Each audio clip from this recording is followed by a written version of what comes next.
And welcome everyone. Thank you for coming. And just 2 days ago, I believe, we had a satsang on the theme of satsang. It was, I have to say, I gave the satsang, but I've been doing satsang now for 15 years.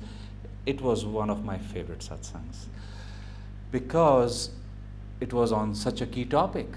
It was, I went 40 minutes over time. That is not unusual. Shanti ji knows. I was in Palo Alto recently, and we had to go for a morning hike.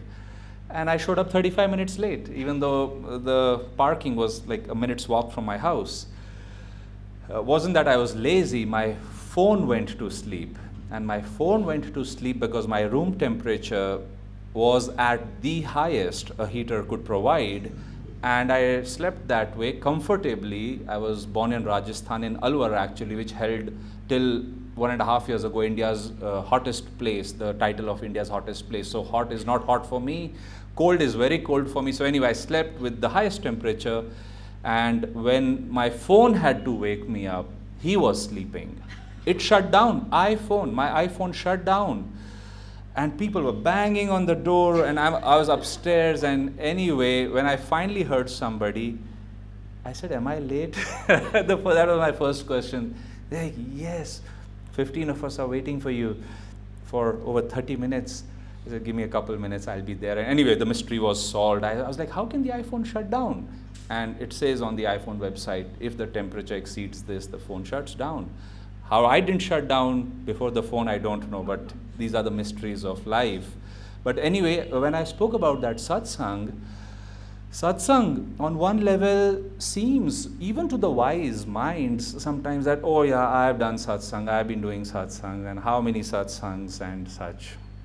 And I was a little bit sensing that, not in myself, we have an online audience, we have offline audience, but that's a very, you might say, distant. There are spectrums to everything, and there's the distant way to see it. But if somebody told you satsang has hardly anything to do with that, but everything else to do with something else, then you say, what is that? So anyway, the talk was about it. I won't give the satsang once again. Today's Shanti ji's satsang. But I'm very happy you all have come for the satsang. And I'm especially deeply grateful that Shanti ji has come from Palo Alto intentionally to Pune to give the satsang.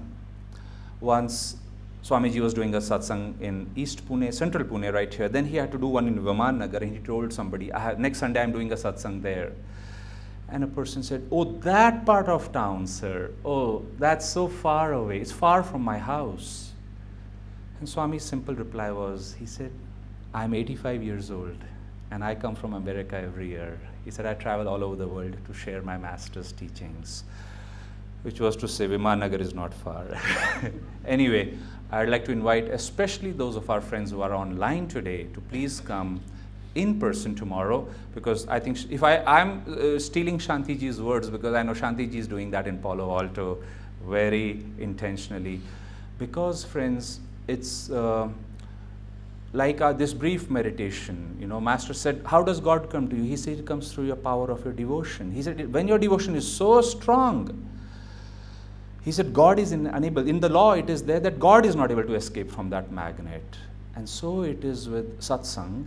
When the desire to know more is high, that nectar is drawn.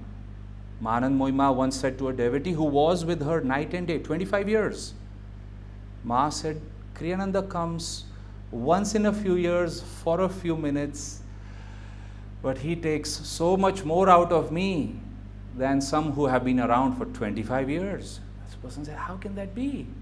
And she said metaphorically, he's like a bee. He knows where's the lotus, where to sit, how to draw the nectar, and off he is. And remember that, satsang is beautiful. So anyway, maybe what I'm trying to express through my words is my joy and my gratitude at having a lotus in our midst. Shanti ji, I've known Shanti ji for many years.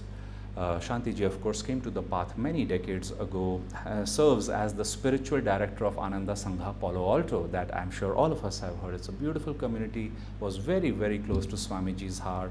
It was Swamiji's insistence to her that she take on the leadership over there, and she has been doing that very beautifully.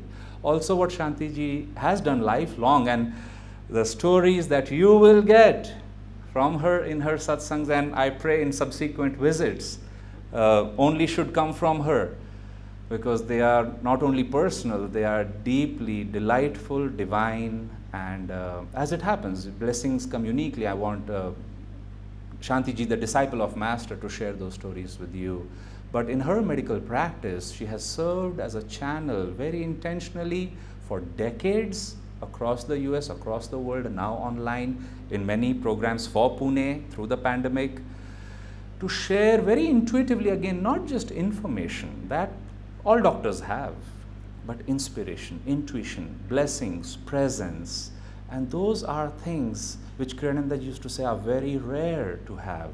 So Shanti ji also at one time had America, United States, third largest practice that any doctor would hold. She has had an intensely busy life as a doctor, as a spiritual director, as somebody who does outreach, and again, for all those reasons, for her to take out the time in the midst of what is her pilgrimage in India this time, I'm very grateful for that. Kriyananda ji also asked Shanti ji to serve as a Kriyacharya, as a personal counselor to many Guru Bhais, and she continues to play that role for all of us. So Shanti ji, so much joy to have you, and this evening is yours. We are here to receive stories and inspiration from you, and then we'll close with a blessing. They're good. I thought I lost Urmila. You just gained Urmila. We just lost her from Palo Alto. Then I couldn't see her. So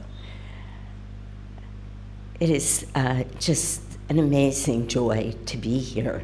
And I mean that in a very deep, deep way, because what I have found for many years now, as I've traveled about, it's just been my great joy to be able to move mostly around the United States, but obviously other places, to do satsang with my Guru Bhais, is every time I go somewhere, anywhere away from Palo Alto, it reminds me at a heart level of the depth and the breadth of this very, very great work that we've all been invited to participate in.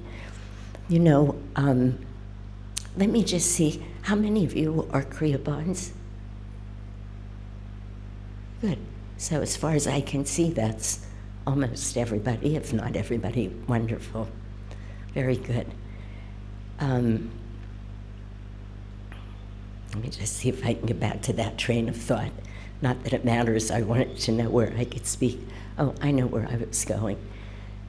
When Swamiji was alive, and I'll ask one more question, how many of you met Swamiji in person? Very good, and very good if you didn't. Honestly, he is as with us as he ever could have been in the body. We like to meet these great souls in the body, but he's with us all the time, including tonight. But Swamiji used to, when he spoke, very often tell the same stories over and over again. And you've all heard them now many times, I'm sure.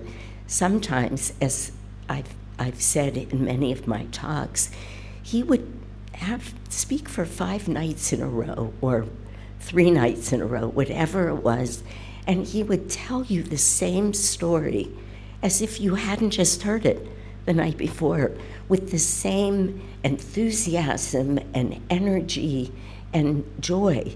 Now, all of us sitting in the room know what some of those stories were. And the first one, of course, was when he read the autobiography of a yogi.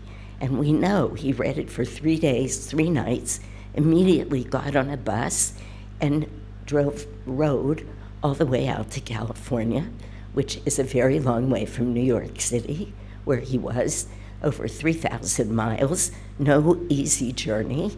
And then he met Master, and he uttered those beautiful words, "I want to be your disciple." And he told us that. I couldn't begin to think of how many times I heard that story. And if you listen to his talks, even if you never met him in person, you will hear him tell that story over and over. And we have to ask ourselves, why was he telling us that story again and again, or any of the stories that he told us? Now, why I'm mentioning it right now is because at one point in his relationship with Master, which you'll know if you read The New Path, Master said to him, "You have a very great work to do." And if you remember the story, he actually thought that he was speaking to the monk, the brother who was beside him. And then Master said, "No, Walter, I'm speaking to you." He called him Walter, which I assume we all know. You have a great work to do. Many times I've asked myself this question, why does he keep telling us that? Did he need to tell us that Master told him he had a great work to do? Of course not. He didn't need to say that, but he needed to say it to us because, in essence, I believe this deeply. He was saying to us, to each one of us, you have a great work to do.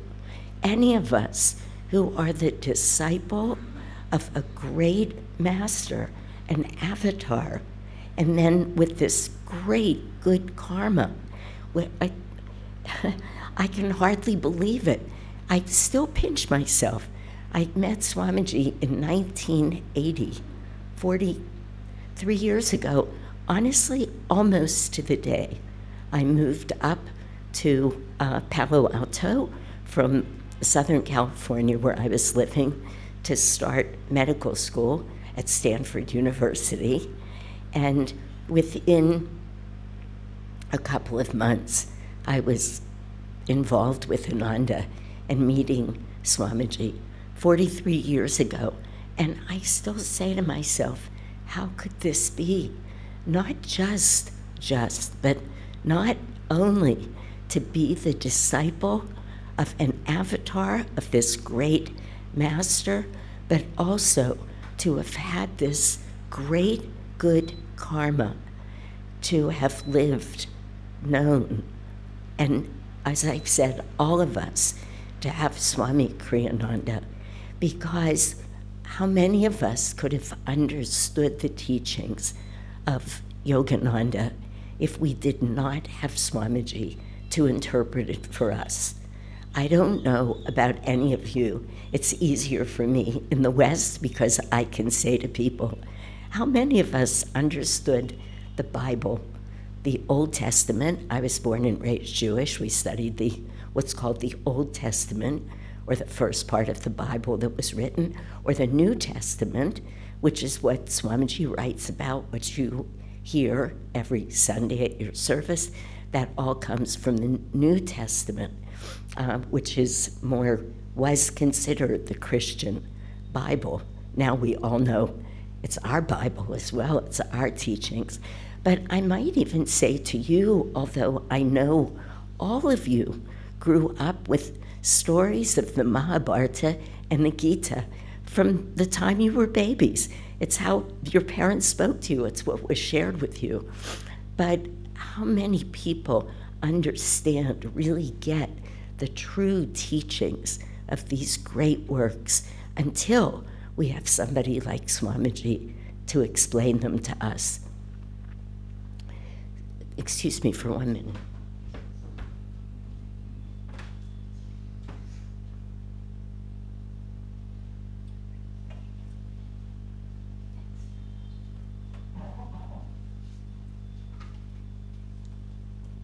I've developed just a little bit of an allergy.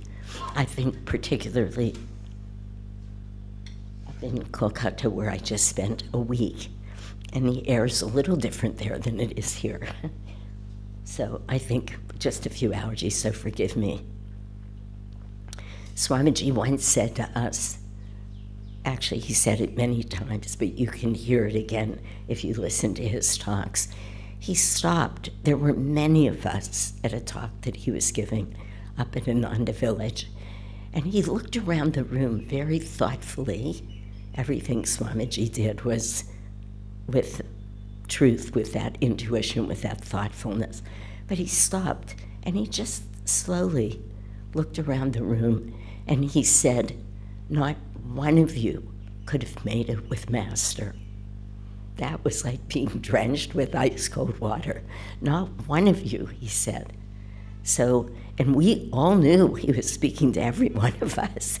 He knew exactly who was in that room with him, because he said, Master did not interpret these teachings for us the way I'm interpreting them for you. He said, I'm spoon feeding you the understanding of these teachers.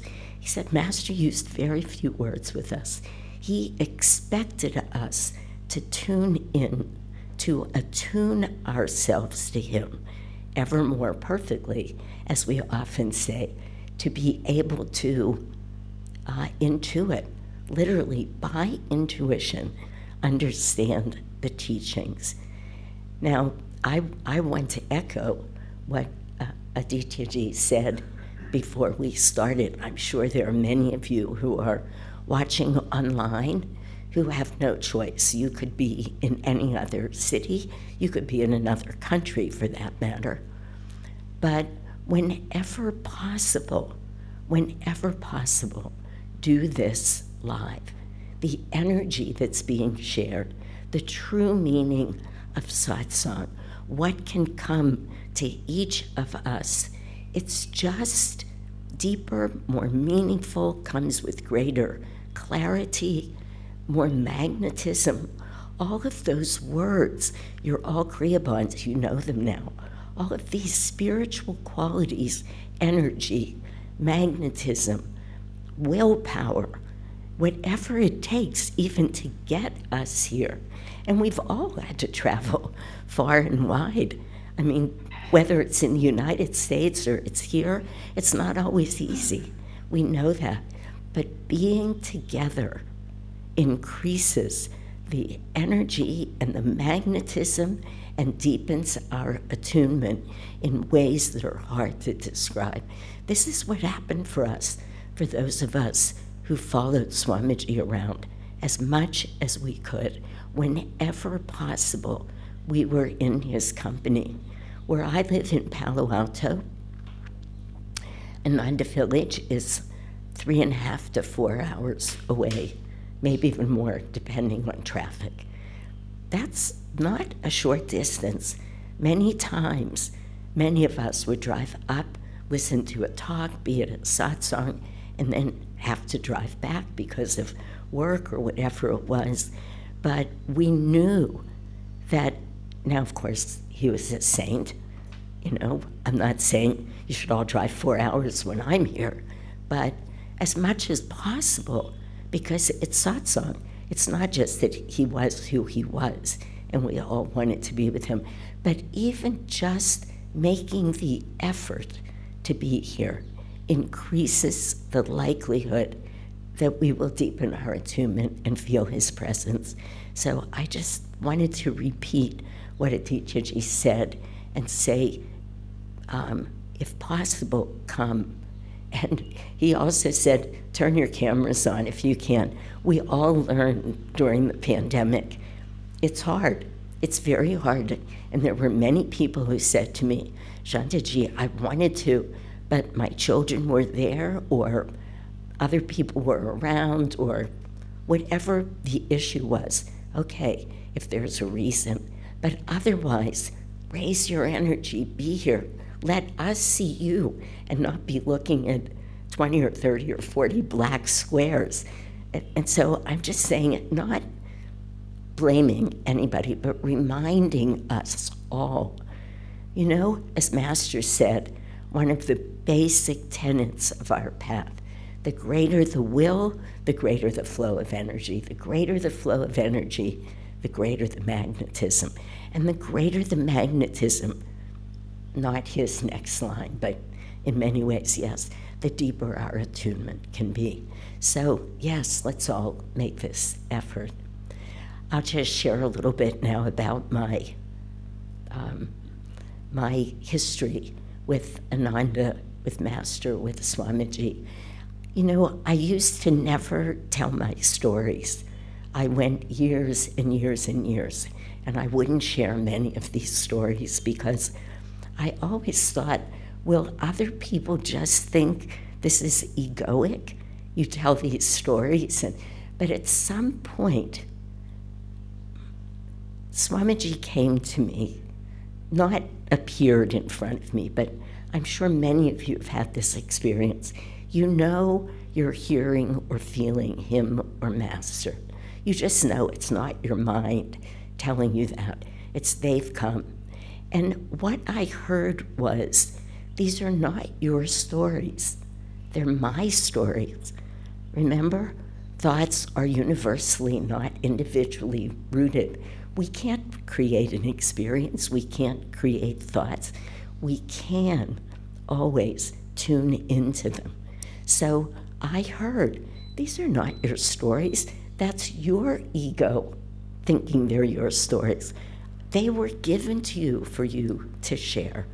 So I started sharing the stories, and I hope to be able to write a book about them sometime soon, as I was saying this afternoon. If Master ever gives me a little bit of free time, I want to write these stories because they're stories of a great Master. They're stories of a perfect disciple, which is what Swamiji was, and Master, of course, being an avatar. When I was in my late 20s, I was a long-distance runner.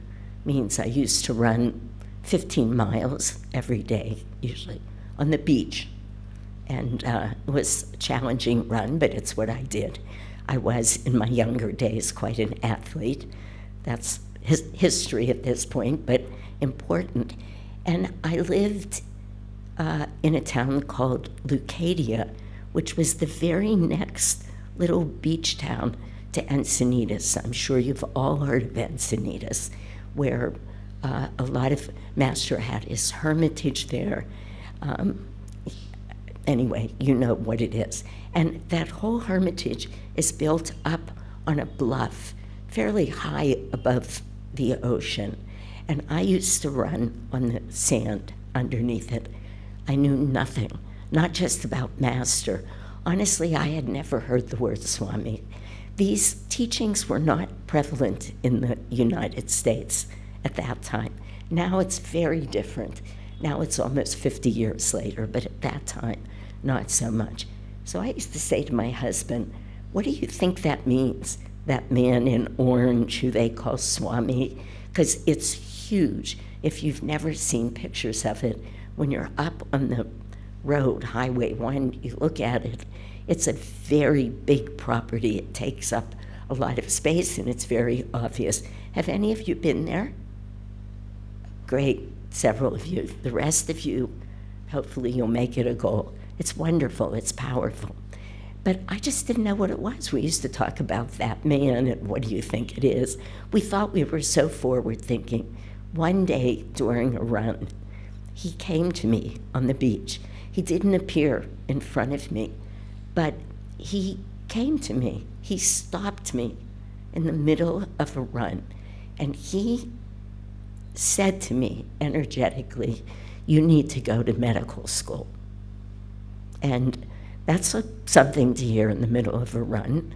Medical school was no small thing. I was already old by medical school standards. And he said, you should make it an Ivy League school. You all know what the Ivy Leagues are. By the way, Stanford is not an Ivy League school, having to do with the amount of land that it owns. It's an interesting thing. But it is thought of as one of the best schools in the world, actually, best schools, but medical schools. So I was dumbstruck. And I stopped my run, I turned around, I ran home.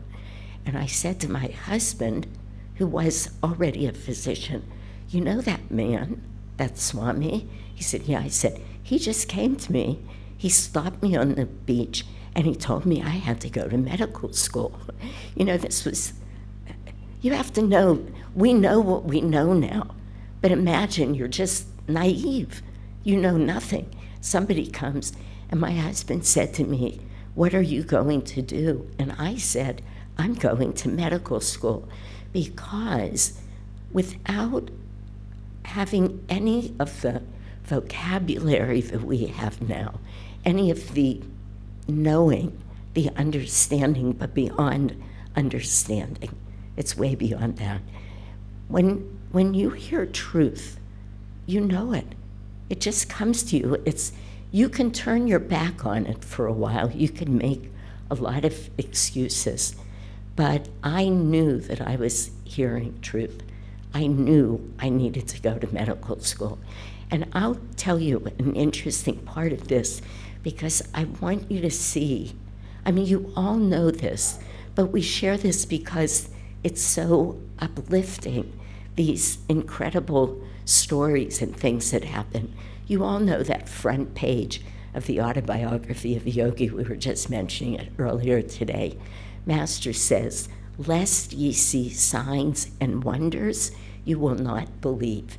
And then he proceeds to write an entire book of miracles, one after another, after another. And I'm sure everybody in this room has read the autobiography, and we also know, literally, factually, that when somebody did a study, a very well-known author, Phil Goldberg, who's also written a book about Master and he's an American man, but he's written, I can't remember the name of his first book. Do you remember it? No. Anyway, it doesn't matter.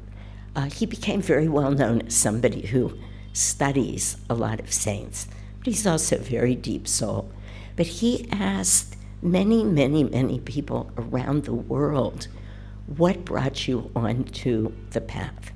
And they said, the vast majority of people, by far, said reading autobiography of a yogi. Then the second biggest answer, these are Westerners, said Ram Dass. This was American Western Ram Dass, who did introduce almost all of us, me included, to this whole notion of what spirituality really is. He went to Ram Dass and he said, what brought you onto the path? And he said, autobiography of a yogi. So just an amazing book. But again, Master says right there, we have to see miracles. Swamiji says in Raja Yoga, in one of the chapters of Spiritual Anatomy, not the last two, but the next to the last and the one before that, in the Raja Yoga book, he says, let me just think about that. Did he say it there? No. This is in the first chapter where he said, in order to be able to benefit from these teachings, in order to be able to take them in, it will take a complete revolution of the mind. It means putting down everything we thought was real, truth, obvious to us before, and completely changing our mind about it. So, and Master's saying that happens through miracles. When I went to graduate from medical school, 4 years at Stanford, lots of hard work, many sleepless nights, but I'd become good friends with the dean of student affairs, actually, because I was 10 years older than everybody. In the United States, everybody goes to graduate school when they're 21 after college. But I didn't even start medical school till I was 32. So we had become good friends. I was the same age as him. And he called me into his office. Graduation was about 3 weeks away. And he said to me, Shanti, we have a problem. And I said, what's that, John? He He said, we cannot find your college transcripts. And I said, I don't have them. To this day, I can see the look on his face. He said to me, this is impossible. Stanford would never accept anybody without a college degree. But I had never gone to college. So I said to him, look, first of all, you're in good company. I was accepted at Yale, I was accepted at Duke, I was waitlisted at Harvard. This is a true story. I said, second of all, you really do have a problem because I'm graduating in 3 weeks. So Stanford University gave me an honorary bachelor's degree, Bachelor of Medical Science. It doesn't even exist. They just had to put something on the books. Now, I tell you that story because this is what Master did. You know the story in the AY where one of the monks was hitchhiking, and Master had always told them not to hitchhike, and the next day Master said to him, what were you doing yesterday? And the monk became very small. He said, when those bad men told you to knock on the door, I had to close their ears because if they had answered, something horrible would have happened, meaning the drivers who picked him up were going to commit a robbery or maybe worse. Master said, I closed their ears. And in the Old Testament, when the Jews had to flee the Egyptians, they had been holding them captive for 40 years as slaves. Moses, who was an avatar, Master said, he had to part the Red Sea. He stopped the Red Sea so the Jews could run across it, and then before the Egyptians could get there, he closed, so there was a sea again. These are true stories. The Master story is true. The biblical story speaks volumes to us. Master allowed me into all of these medical schools without a college degree. And I don't have to say, there's nothing that's beyond an avatar, obviously. So I proceeded to have many, many years that I loved as a physician.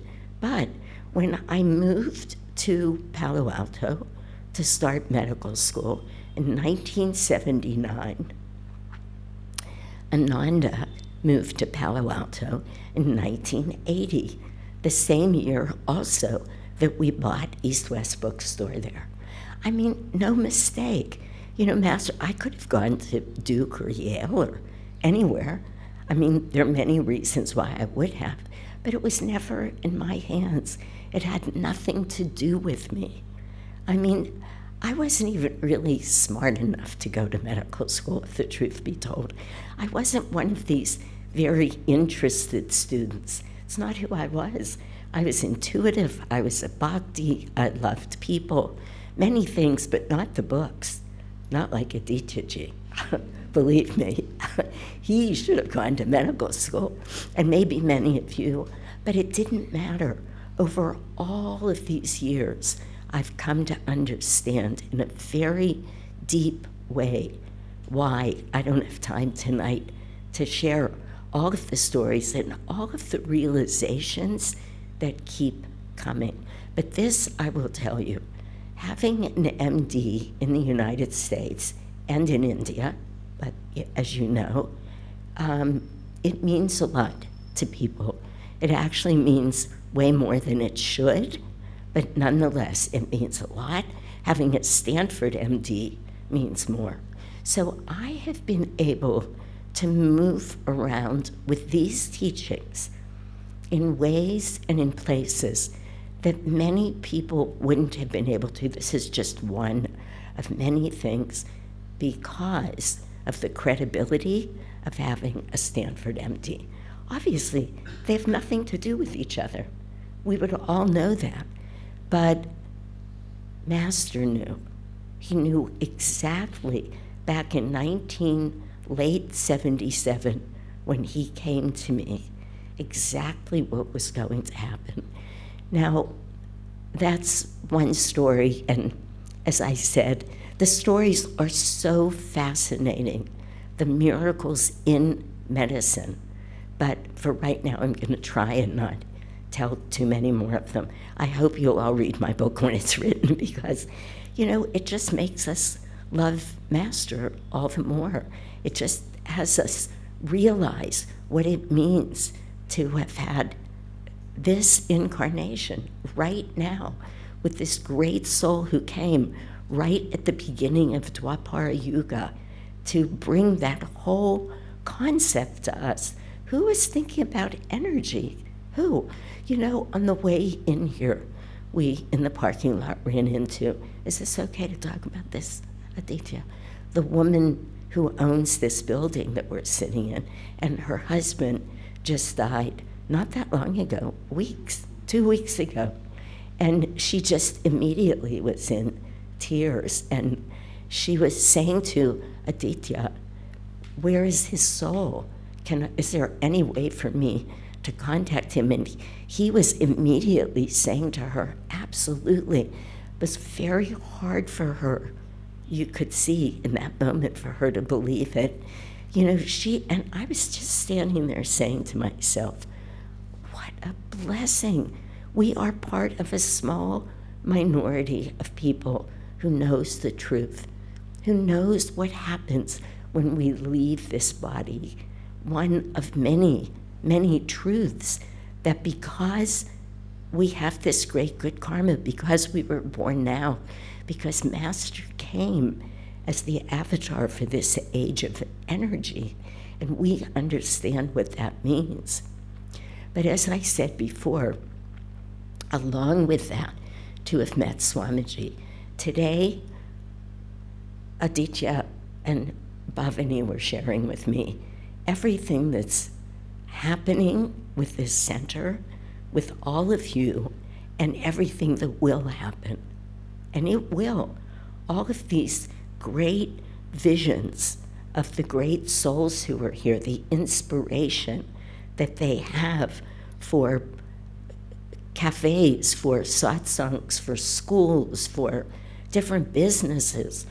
But here's what is such a miracle, and this is what I see everywhere. I said these words to Dhyanaji, I think most of you know her. When she was in the US last time, she always stops when she gets off of the plane and she graces my home with her presence for a couple of nights while she gets over her jet lag, and then she moves on to Ananda village.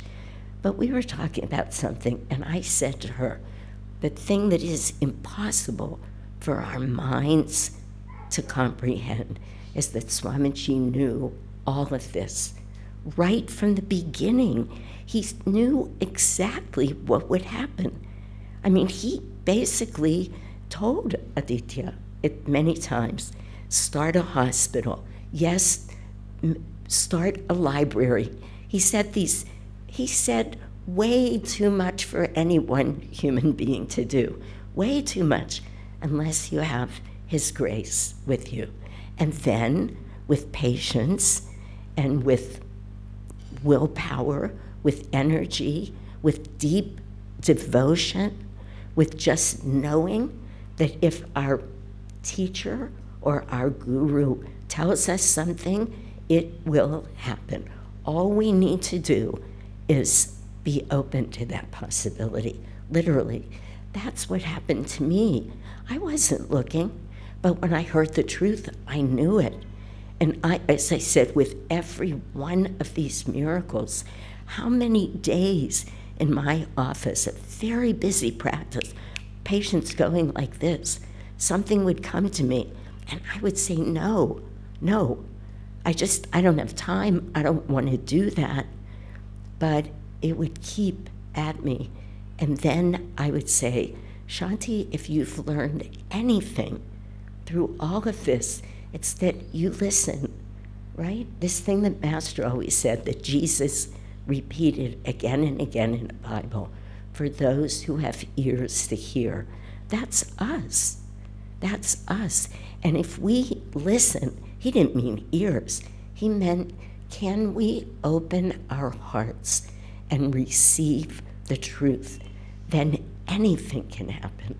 With their grace flowing through us, our job, every one of us, this is why I started with, we all have a great work to do.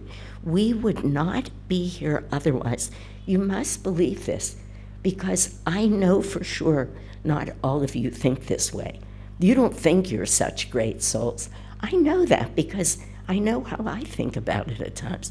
But that's the human being in us. Our souls have unlimited potential if we can just attune ourselves. And this is something that happened for me with Swamiji. I met Swamiji in 1980, but honestly, I had a very unusual relationship with him. And I want to share it with you. I'll stop in about 10 minutes so we can talk a little bit. Because for those of you who never met him, for those of you who didn't get to know him in the body, for many reasons, I think my story as somebody, now here I am. I mean, by God's grace, I'm halfway around the world being able to speak with all of you. I'm doing satsangs repeatedly, make classes, sermons, talks, again, all with this grace. But I did not connect with Swamiji in 1980. I didn't.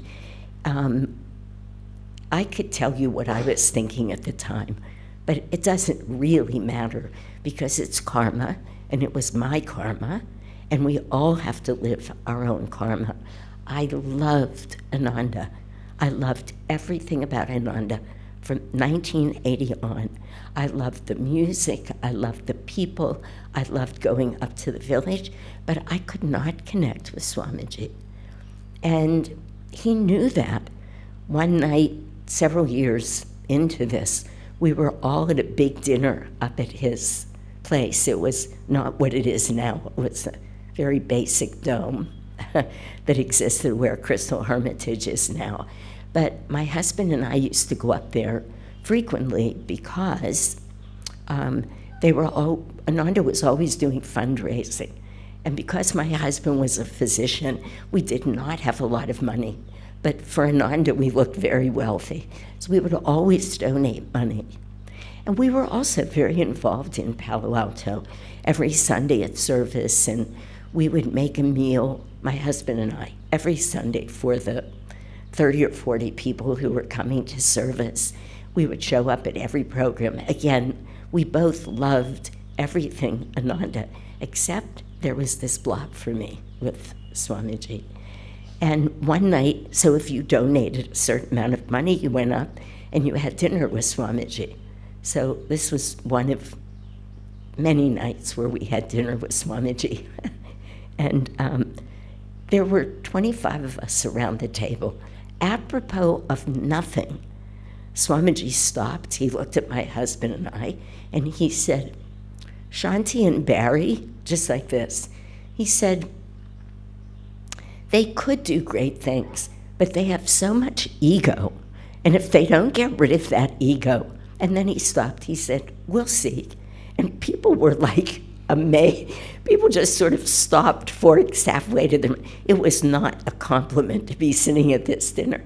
But you know, I wasn't even insulted, which is a miracle. Why? I didn't think this at the time, because it was the truth. It would still be the truth if he was here. There's still a lot of ego that I think I need to let go of. But it was very true then. So it took quite a while. I actually went and spent probably 8 years, 6 to 8 years, I can't even honestly remember now, with another man who was revered as a saint in India. His name was Sankeshava Das. I came here, traveled with him. Very great soul. In fact, Swamiji used to invite him to Ananda. He was there several times. Wonderful, wonderful soul being. When he left his body, I immediately came back to Ananda. This was in 2000, and moved right into the community at Ananda Palo Alto. And I would say within weeks, my whole heart shifted. everything shifted for me. And I realized then who Swami Kriyananda was. It took that time. And I'm not sorry about any of it, because I had the best of Ananda and the best of this great soul who was a pure bhakti, which I think this soul needed. Swamiji was somewhat intellectual, doesn't say it, but he had a strong component of that. And I just couldn't relate to it then.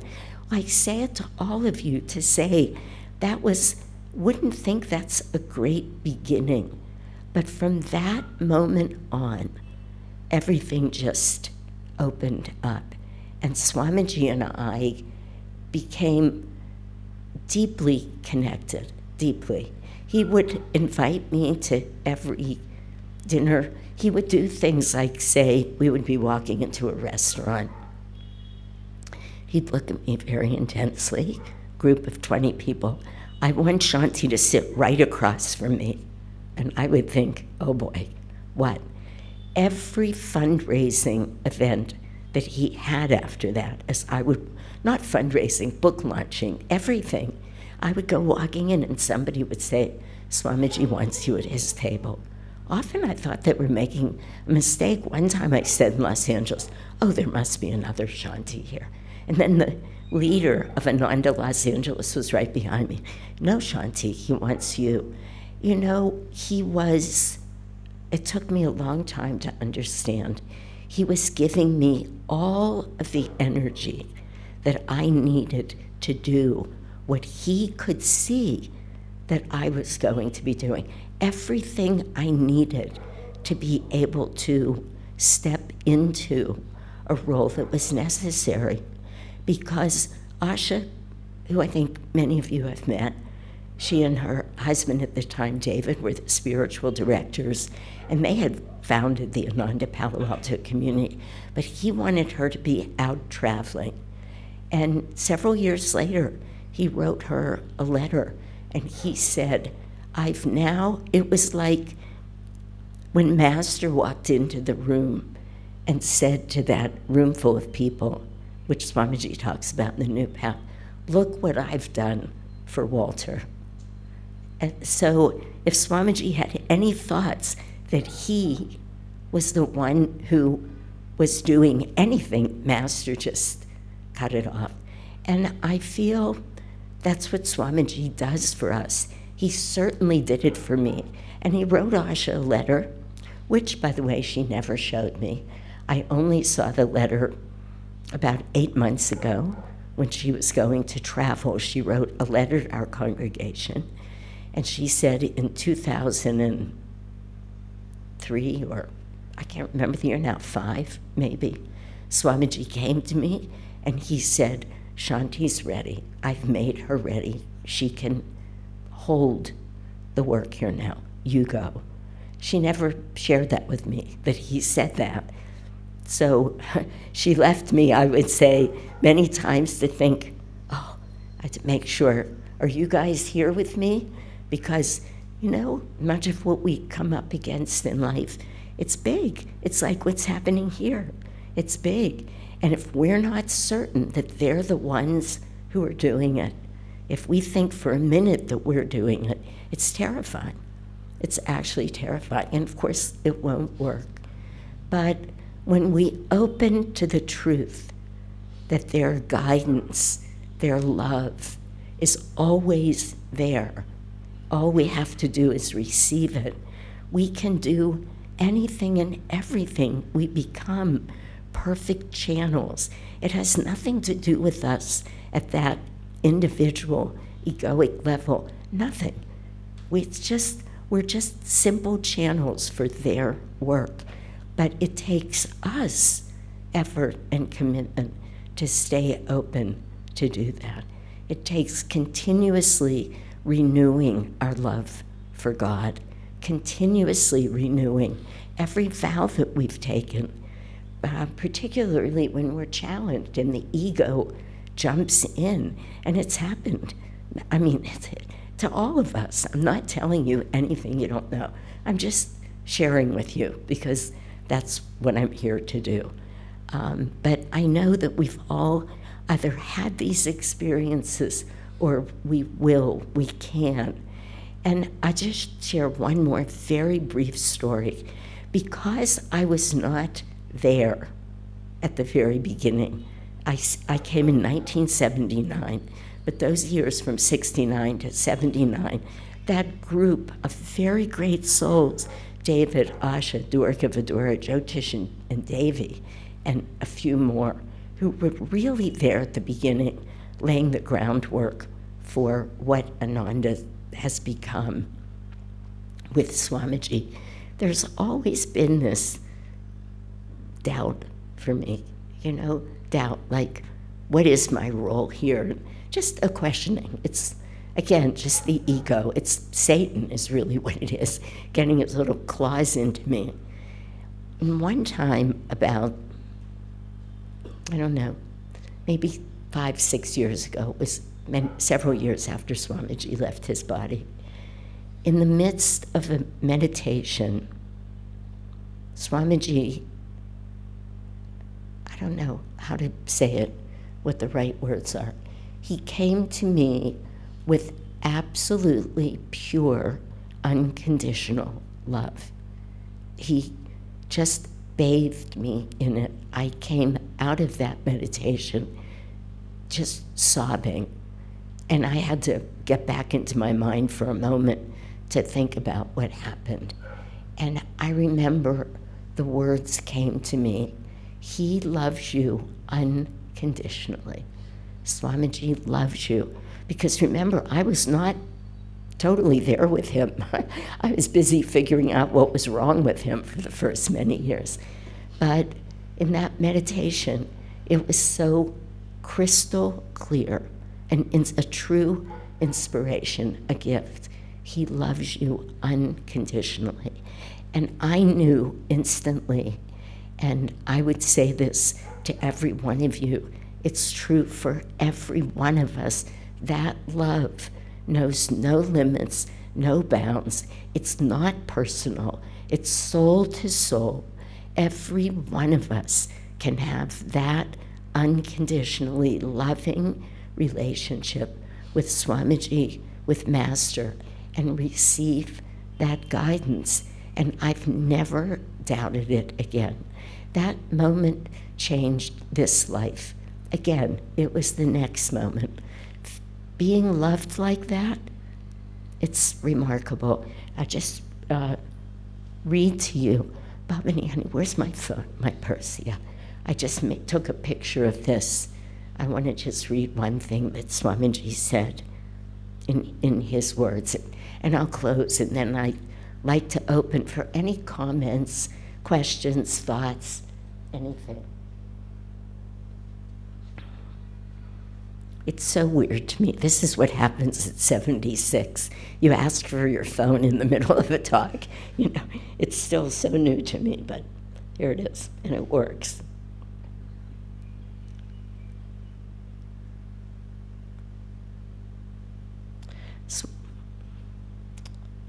Somebody asked Swamiji, how can we keep Ananda spiritually strong into the future, especially after you've gone? This is very similar to Swamiji's question to Master. Will you still be near to us after you've left the body, you remember? And Master said to him, for those who think me near, I will be near. What a beautiful promise from an avatar. He wasn't just using pretty words. For those who think me near, I will be near. It just brings tears to my eyes. They're always there. Swamiji said the question is, how can we keep Ananda spiritually strong? Just speaking of the work that we all have to do. He said, love God in one another. Be loyal to Master. Try to do his will. I'll always be in your hearts, encouraging you. The work I've done has all been to help you.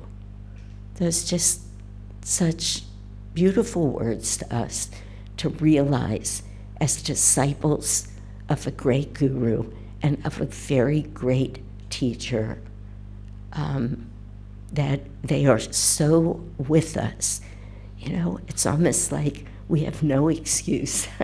We just need to show up and do our best so that they can do their best. We need to always think them near anything and everything that is possible.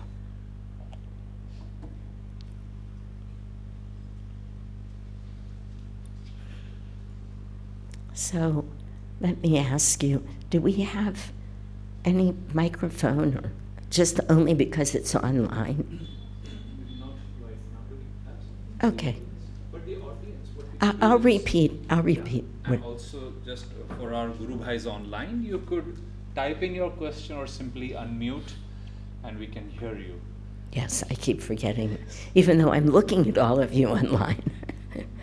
The room is strong and magnetic and compelling, and I appreciate that from all of you, just how present you are. It speaks volumes about your dedication and devotion. So does anybody have a comment or a question? Don't be shy, because any question that you ask, I promise you, everybody benefits. Yes? You have to speak up. And Your satsang, you told about that you were jogging on the beach.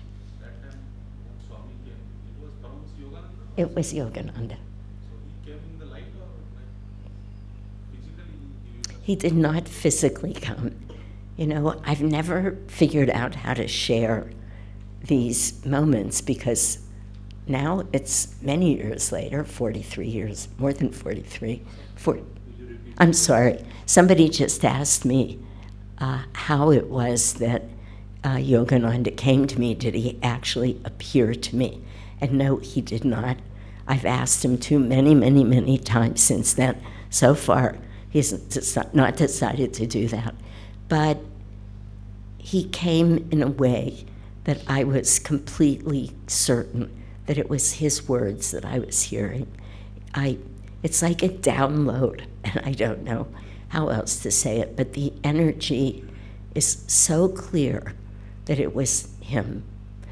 Long before I had any idea of who he was, but in that moment, I knew, and from then on, yeah.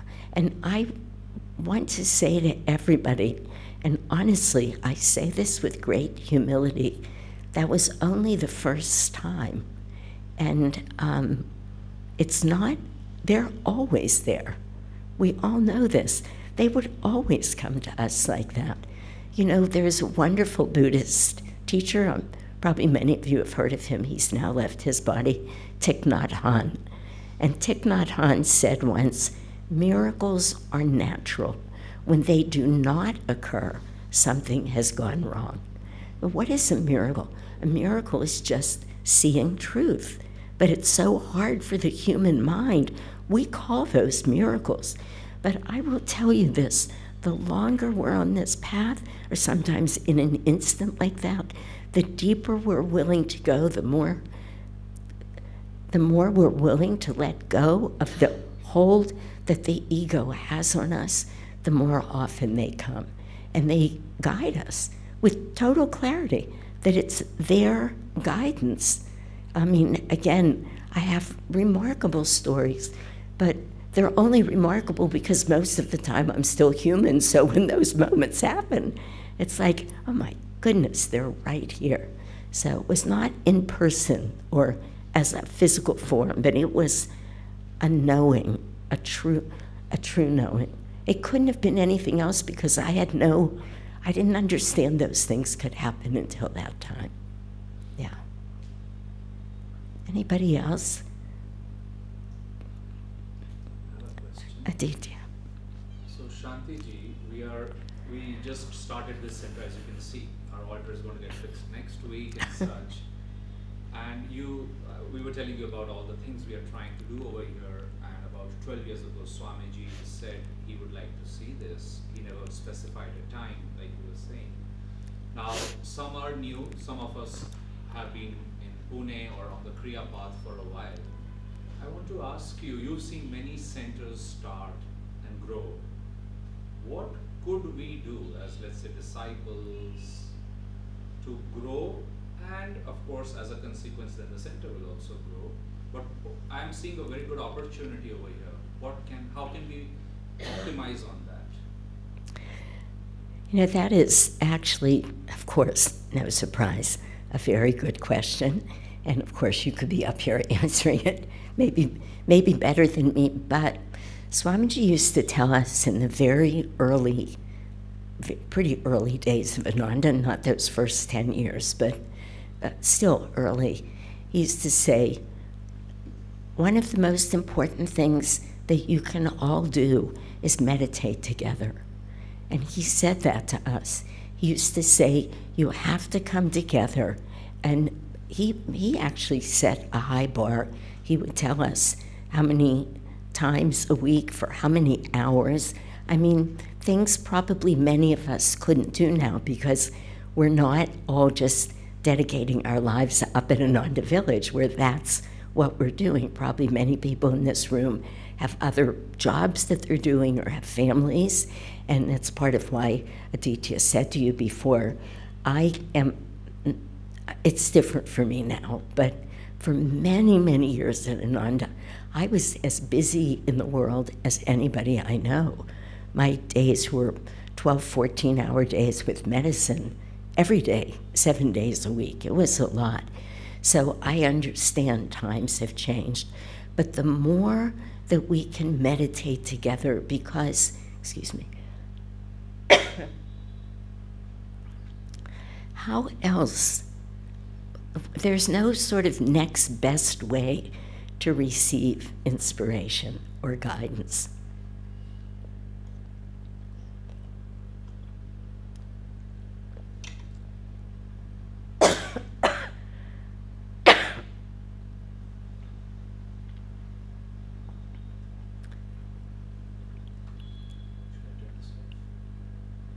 I'm sorry.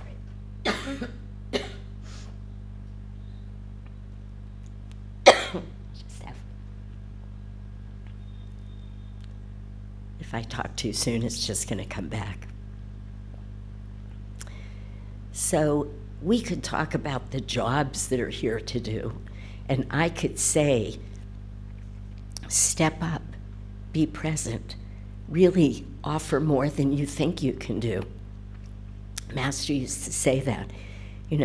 Sister Gyanamata in her great book, God Alone, which I hope many of you have read, said when she was talking about our role, she was saying it about Master, but she was saying it to all of us so that we could extrapolate and apply it. When the call comes, say yes and make it snappy.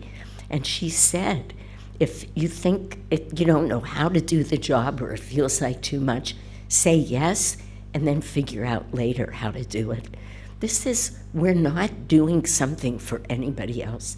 This is for our soul's sake, the more that we can do. So yes, we have to come and we have to serve and find whatever ways each of us can. Each of our lives are different. But when we meditate together, Jesus said, where two or more gather in my name, there I will be. And that's a truth. So we want to make it a point to be together as much as we can. Group meditations, I still think, are the easiest and the deepest. We get energy from each other. So I would say it's the most important thing, and it allows us to hear and to listen. This is so extraordinary what's happening here. It's so inspiring. In my little dreams throughout the day today, I was thinking, oh, I wish I could be in Pune right now, because there's such a birth happening here. This is remarkable that this building showed up and that the inspiration has come through Aditya and others, and probably some of you. Here he is telling me, really, he and Bhavani are just, and again, I don't know you, and I'm not minimizing what anybody's doing, but it's impossible to think that a couple people can do what's happening. It's humanly impossible. So when we take on those things that are humanly impossible, we say, I need you. I need this guidance. One day I was meditating at Ananda village. They have built Babaji's cave there. They've dug underground and made a cave. And all of the masters are there. One day I was in there meditating, and after a while I felt like the masters came in behind me. It's dark, and your back is to the entrance. And what came to me was them saying, though they didn't say it, we are about to ask a lot of you. And I just said, oh dear Lord, if what I'm doing isn't already a lot. And they said, but if you ever forget who's really doing it, find the nearest altar and we will remind you, meaning we're doing it. You know, I'm so silly, I really am. It took me 2 years to realize, because I used to scurry to an altar with like a kind of help. That's how it felt. But after a couple of years, I said, Shanti, they meant your heart. The nearest altar is in your heart. But what they were saying to me is, we're right here, we're doing this. We will help you, but we have to be, again, willing. So those things come through meditation. I'm sorry about this. You know, the last few years of Swamiji's life, he had a terrible cough. It was just terrible. And I used to think, how could he just get up there and cough and cough and cough? And he would never mention it. He didn't say, excuse me, or I'm sorry. He just coughed and talked and coughed and talked. And I'm just being reminded of that right now. So now I feel like I'm in great company. But And he would have some tea, which we can offer you on the ground. Thank you, yeah. This is a post-nasal drip from these allergies. It's just making me crazy. Other questions or comments, anybody? Yes. I was always curious about the sequence of the gurus that you guys, the school keeps. Could you enlighten us a little more on that? You mean literally how we keep them? Yeah, so how is because as per it's Mahamdar Babaji, then Hari Mahasaya, and Niteshwara, so just wanted to understand the Yeah. sequence. You know, Master is our avatar. I mean, he's the avatar and he's our guru. And we all know that, of course. But his guru was Sri Yukteswar. His guru was Lahiri Mahashai. His guru was Babaji. So we pray to them always in that order. We pray just like Master prayed. And you know, do you do the Festival of Light here? So Swamiji, he did not write this. He said that the Festival of Light, which is something we say every Sunday after our service, it's quite beautiful, and maybe it could be made available for all of you to read it. He didn't want it to come to India initially because Jesus is in there. He thought maybe it was a little too Christian feeling and it might turn people off, but it's not really Christian. It's a beautiful story of a little bird. And even when it came to Swamiji, complete inspiration.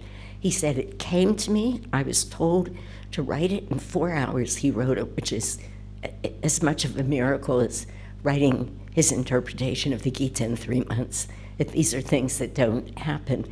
But it's a story of this little bird who takes flight. He leaves home, and what happens to him really as he lives through lifetimes of delusion. We, of course, are that little bird. And then how we come home, back to God. Beautiful story. But there's a line in there that says, Jesus appeared to the great master, Babaji. The lights on the high altars of my temple, he said, have been growing dim. The high altar of my temple. Then he says, those still lit on lower altars of good works. He means many people in the world who are doing very good things, but they're not yet seeking God. The noble taper of inner communion with the Lord. The noble taper means our astral spine, and our heart and our third eye burns low and is ill attended. Let us together, united in Christ love, not Christ's love, but Christ love, set lights ablaze on that high altar once again. It's a lot of words, I know, but it's a beautiful line. And I say it to you because this is why we start with Jesus Christ, who was, of course, an avatar. Jesus appeared to the great Master Babaji, who are eternally united as one in God, in super consciousness. So, does that answer your question? And then why this kind of sequence where Mary Masha and after Babaji is kept? Is there any reason behind the sequence that we keep? You mean while their pictures appear? Yeah, I mean the sequence of the gurus. That's the reason. So we put Babaji right in the middle like that, and then, well, you don't have it that way. You don't keep it this way. That's interesting. I just realized that. You do it differently. But it doesn't matter. Jesus appearing to Babaji, who went to Lahiri Mahashai. Yeah, you do it a little differently. In that sense that I'm explaining it actually makes more logical sense, the way we have the pictures. So it's just like that. Jesus and Babaji, and then this, their disciples. So it is why we do it, but mostly why we do it is because Master told us that's how we should pray. So we put the pictures up in that, not linearly in that order, because we put Jesus and Babaji in the middle, and then the lineage coming out from them. I hope I'm answering your question. Jesus and Krishna together, a picture. Not Krishna. We actually, in the West, we don't have Krishna. We have many pictures of Krishna, but we don't even have Krishna Babaji the way you have it here as one.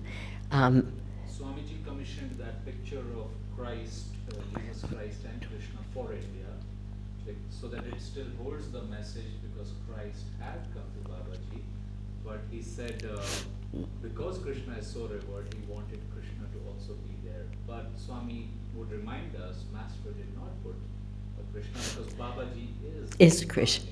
Yeah. But that's why we say Babaji Krishna. In this lifetime or in these times, Krishna is Babaji. So Yeah. And in the West, I mean, those of us on the path know, we don't even say the name of Krishna when we pray. We don't do that. Here we say Krishna Babaji because it's one, or Babaji Krishna, Jesus Christ. Very much. Do we say? In the West? Well, we do. Yeah, I'm sorry, I was just saying it again. I was telling them today, I really left the United States. I am so not there. I can't remember people's names who I'm in. I am very here, so I'm sorry. And I started praying, Jesus Christ, Babaji Krishna, we do say it. Yeah. It's funny. Just to add to that, Swamiji had also mentioned that Christ consciousness or Krishna consciousness are the same thing, and I thought it always referred to that. Okay, there you go. Another answer. Urmila just said Christ consciousness or Krishna consciousness are the same thing. Of course, they're the same thing because all of these avatars are one, and they haven't forgotten that. It's just us who have forgotten it. So really, they're all resting in this same state of super consciousness together. Otherwise, how could Jesus appear to Babaji? I mean, that makes no sense. They're thousands of years apart in physical real time here, but they're not apart at all. Very hard for the human mind to grasp these things, that they are one consciousness, and that consciousness appears on this earth the way it needs to in different times. When Christ was here, it was a very different time. When Krishna was here, I mean, you think of it, very different during Kali Yuga, or entering Kali Yuga. And Christ during Kali Yuga, I always felt very badly for Christ. what a hard time he had to come to be here as a guru. You know, such a, almost everything set in stone and so black and white. So Master said he had to be here through several wars, but at least he was at the beginning of Dwapara. So, yeah. Anybody else? I hope I can speak. How we can raise our energy, how we can raise our energy and change ourselves, and through that be more, I don't have for center for our work. Yeah, that's a big question, right? That's the spiritual path. But I will say this. Sorry, if you repeat. Oh, I'm sorry. I'm being asked, how can we raise our energy and how can we be more centered to do our work here, which is what all of these techniques and teachings and Swamiji's music, we were just talking today, every line of his music, every book that he's written, everything is in an effort to answer that question. And I mean, it's a very good question. Most people in the world are not even asking it, so it's wonderful. But we've been given so many techniques. I mean, first of all, if we just look at techniques from Master, and when we think about energization itself, why are we doing that? To really tune into, it's not to make our muscles strong, it's to tune into the flow of energy in the universe and to have that experience that we are energy. So it makes us conscious of the fact that we are energy, and how can we grab it and put it right where we want it and need it? How can we work with energy, astral energy, really, in this material world? So we squeeze a muscle so that we're saying, we are energy, and I'm going to learn how to direct it and use it. So even right from the beginning, the energization exercises, I would say. And then every technique that every Kriyaban is taught after that has us focusing on energy, allowing energy to flow. I mean, you think of Mahamudra. Why do we do Mahamudra? To open this astral spine so that energy can flow, so that it can be literally raised. I mean, we don't think of it all the time like that. So the more that we do our practices, just the practices, and certainly Kriya. I mean, what I'm sorry, is anybody in the room not a Kriyaban yet? So a couple people. Well, great, you have a wonderful practice to look forward to. But as it's spoken of in the autobiography of a yogi, it's simply a pranayama that we're working with to help us learn, again, how to move energy, and mostly how to take energy that is being scattered everywhere for all of us all the time, how much energy we're putting out into the world, with whether literally, but with our worries, with our feelings, with our attachments, with our desires. All of that is pure energy.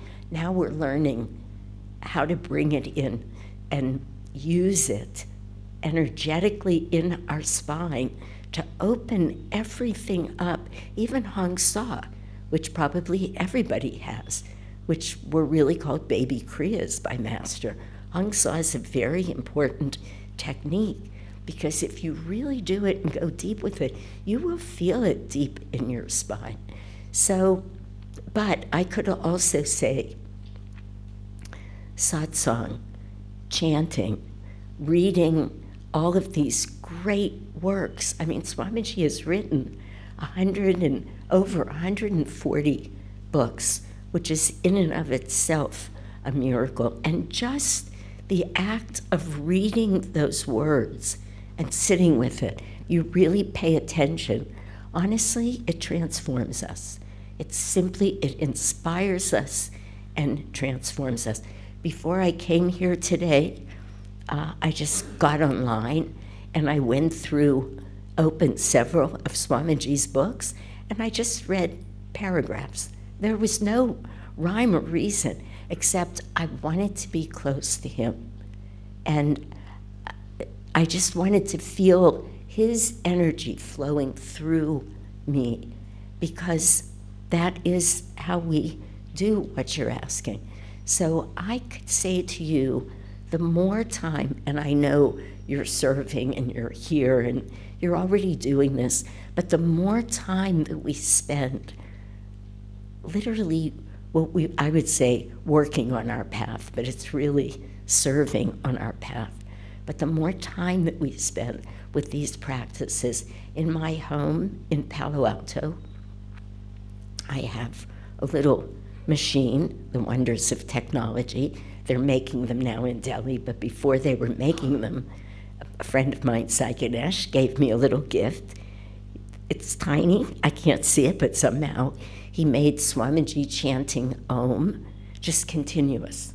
And it's because it's the perfect vibration. And 24/7, it's playing in my home, unless we're having a group meditation there. But that is raising our energy even when I'm not listening. That is the energy that's affecting me and transforming me. I don't have a picture in my home at all that doesn't have to do with God. Nothing. So the more we surround ourselves with this, the more, and again, I'm somebody who still needs to be out in the world working. It's not like I don't. But then we carry that vibration with us. We carry that transformation of energy. So, yeah. I hope that answers your question. Yeah. Friends, let's take a moment now and end our evening together by offering healing prayers. As we do this, let's all remember that we each have it within us to be able to allow this great healing energy to come through and to send that vibration out and have an impact anywhere and everywhere in the world. This is what we can do. We're energy floating in a sea of energy. So if we're open and we maintain our concentration, open our hearts, we will be able to bring about healing throughout the world. So let's take a moment and bring to mind the names of those you know to be in need of healing energy. Just spend a minute or two. Anybody you know who could use our energy, hold images of them in your mind right now, the point between the eyebrows.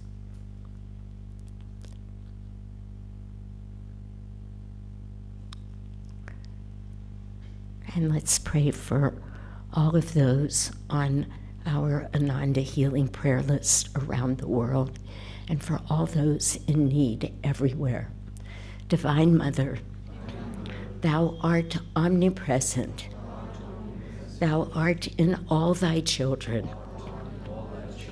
Manifest thy healing presence in all bodies, minds, and souls.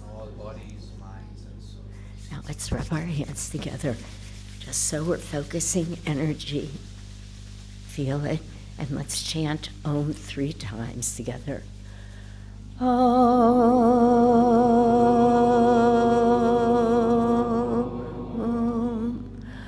Om.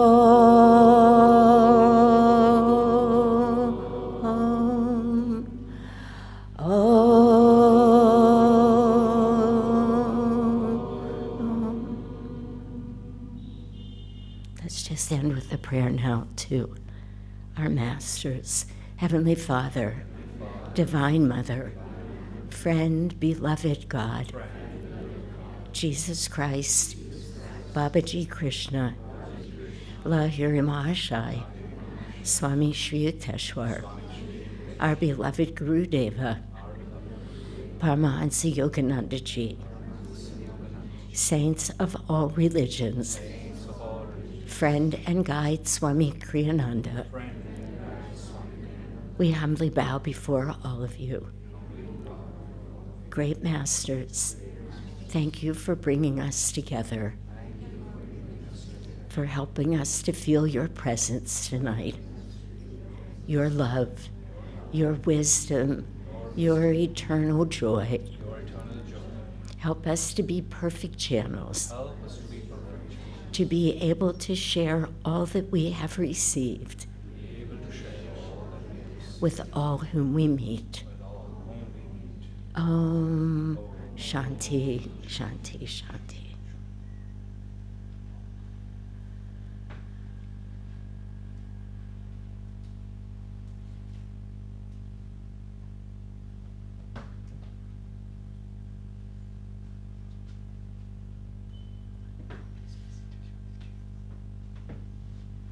Please be seated, friends.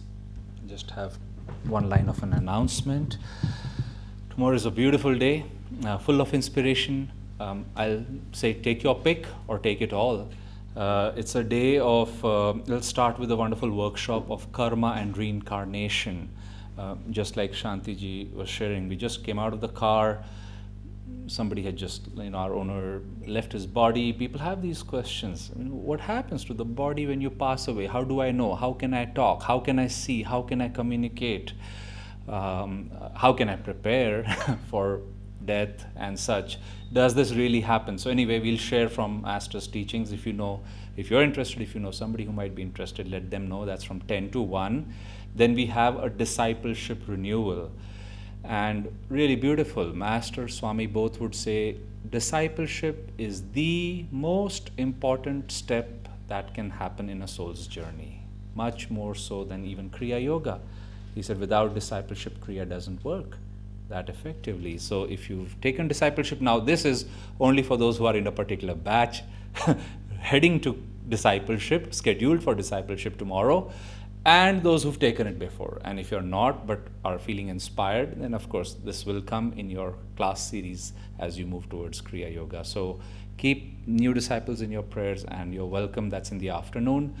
Tomorrow evening we will have a wonderful satsang once again with Shanti ji. Bring your friends, family members. It's our weekly satsang. And tomorrow evening we will be blessing two beautiful initiatives over here. One would be the clinic that Dr. Amar, Mansi, myself will be kind of moving towards.